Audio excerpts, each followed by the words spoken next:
Now there's a few more that aren't really related to files and directories, and they aren't really related to comparison either. They're kind of special ones. Let's have a look at those. These are used in combination with the options that I've just shown you. Test exclamation mark expression. Now you read the exclamation mark as the word not, so you can think of this as returning not the expression. So if the expression is false, then test will give you a value of true, and vice versa. And the expression is one of the things that we saw earlier, like is the file writable? Then you could say, well, I'll show you an example. Now we've just tested to see whether etc password is writable, and we found that it's not.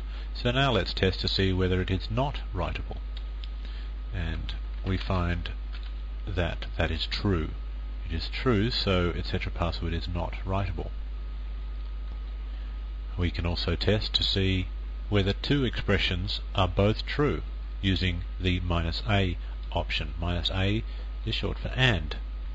You can read this as saying test to see if expression 1 is true and expression 2 is true. Now I'll give you a little demonstration of that as well. Here's a little script that ties everything together. We're using test in conjunction with an if statement, and we're actually using an elif clause as well and an else clause. So the first thing we do is we ask the user to enter a file name, read it in, and the very first thing we do is we test whether they actually did type it in. And if they didn't, then we give them an error message. Now if they did, then the next thing we test is whether the file that they specified exists, using test -f to see if it is a regular file and not a directory. And then we also test using the -a option for and to see if it is writable by us, and if so we specify the appropriate message. So let's see this in action. The first thing we'll do is we'll run the program, and it says please enter a file name, and we won't, and it says you did not enter a file name. That is correct, I just pressed enter. Okay, we'll do it again, and this time please enter a file name, and I'll just enter some garbage. The file is not a writable file. That sounds pretty reasonable. And how about if I run it again, and this time I say a file name of dot. Now dot is a directory. It's writable, but it's not an actual regular file. So we'll say it's not a writable file. It's actually a writable directory.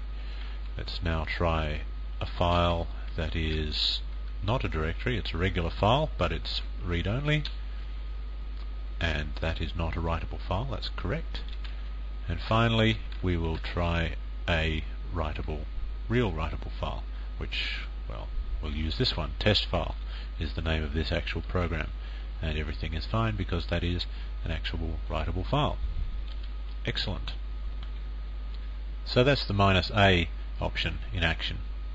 Similarly, there is a -o option. The -o is short for or, and you can read that as saying test will return true if expression 1 is true or expression 2 is true. In other words, if either one is true. Finally, we come to a very interesting fact about the test program. Test has an alias, and the alias is the open square bracket. Now that's a very odd name for a program, but that is an actual valid program name. So what I'm saying is, anytime you could have typed in the word test, you can now actually type in the open square bracket symbol instead.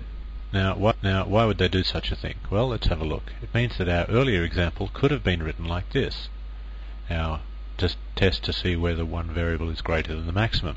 So we use the open square bracket instead of the word test. Now notice that there is a close square bracket there on the end of the line. And that's one of the curious features of the test program. If you use the alias of the open square bracket, then test will actually give you a syntax error if you forget to put in the closed square bracket. But if you just use the regular word test, then you don't need the closed square bracket. Let's just check that that actually works. I'm going to rewrite that little script that I just showed you. Let's have a look at that. Here's that script, and now I'll just go to this word test and put a bracket in like that, and I'll do the same thing here. Now, because I'm using the square bracket, I actually have to use the closed square bracket, and I'll do the same here as well. Okay, well actually, no. What I'll do is I'll omit the closing square bracket there, and I'll run this program and see if it works. So it says please enter a file name, and so I will enter one. Now notice there missing close square bracket. So I'll run it again, and this time I'll put the square bracket in like that and execute that. Test 1, 2, 3. The file is not a writable file, that's fine, but notice that I did not get an error message, which means of course that the closing square bracket fixed the problem. Now why do you suppose that they've invented this particular curious alias for the test program? Well, if you've ever been a programmer before, then you might actually feel more comfortable with surrounding your test conditions with brackets. To your eyes, that might actually look like a more valid use of the if statement, which is, of course, exactly why it was done. So it would look more like an if statement from, say, the programming language C. Now, C uses round brackets instead of square brackets. The round brackets were already used for something in the shell, so they invented the use of the square bracket.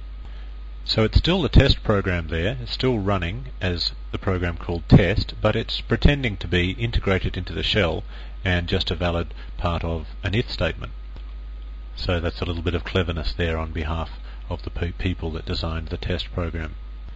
Now, because using the square brackets is actually much more intuitive when you get used to it than using the word test, or at least I find it to be, and most programmers that I know find it to be, this is actually the preferred use of the word test. Very few people actually write out the word test, T-E-S-T. Most people just use the square brackets notation because it looks better. It looks aesthetically more pleasing to the programmer's eye. So that's it. That's test. A very, very useful program.